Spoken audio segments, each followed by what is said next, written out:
Thank you, Mr. Chairman.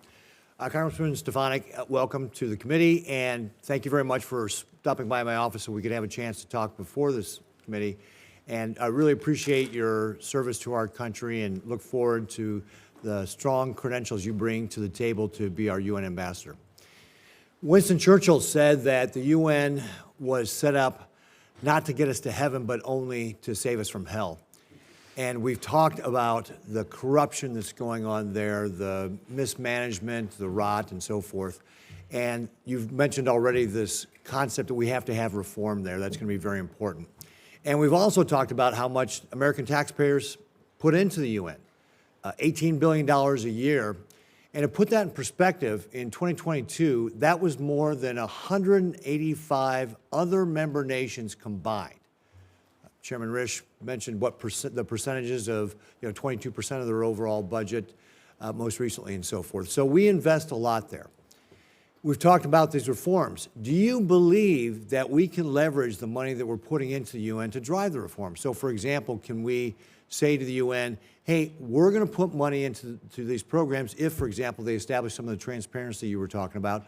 And if you don't do that, we're pulling our money out. Is that one of the ways that we can drive reforms? Absolutely, and I believe we have to. We owe that to American taxpayers to ensure that all of our dollars and investment represent our values and answer the key questions of, does it make America safer, stronger, and more prosperous? So that is really important to me as an elected official currently, representing. I understand we have to be good stewards of U.S. taxpayer dollars. So I think that is a key tool for us to demand greater reforms and transparency.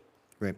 One of the other things that we've also talked about as well is how Communist China has used the UN to push its interests, and the chairman laid out some of the problems with what Communist China is doing. What can we do to be able to get more U.S. leadership into these different committees to kind of combat that? We need to have a strategy, and this came up in virtually every conversation with senators from both sides of the aisle, and it needs to be a long-term strategy working closely with our allies and our partners, both at the most junior levels and at the more senior levels within the UN. We need to make sure that we're running candidates, either American or allied nations, in the elections process for key leadership posts within the UN system. We need to pay particular attention, I believe, to the technical organizations, whether it's telecommunications, whether it's civil aviation.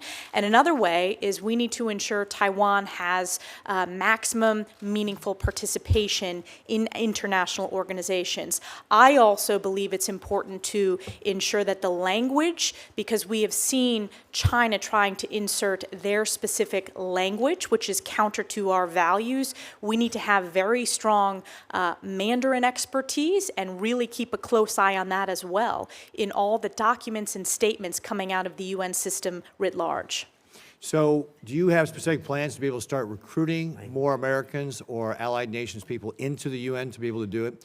And I'm going to kind of add on to that, because if you go back to, I think, between 2009 and 2021, the Communist China has increased its employment of its nationals in the UN by 85%. So it's not just about leadership of different agencies, but it's also about how many people just work there in the UN that, of course, we'd be naive to think that they're not driving Communist China's agenda through the UN, whatever role they have. So can you talk a little about how the strategy for getting more people leadership, but also how do we recruit more Americans or other allied people just to do the work of the regular UN?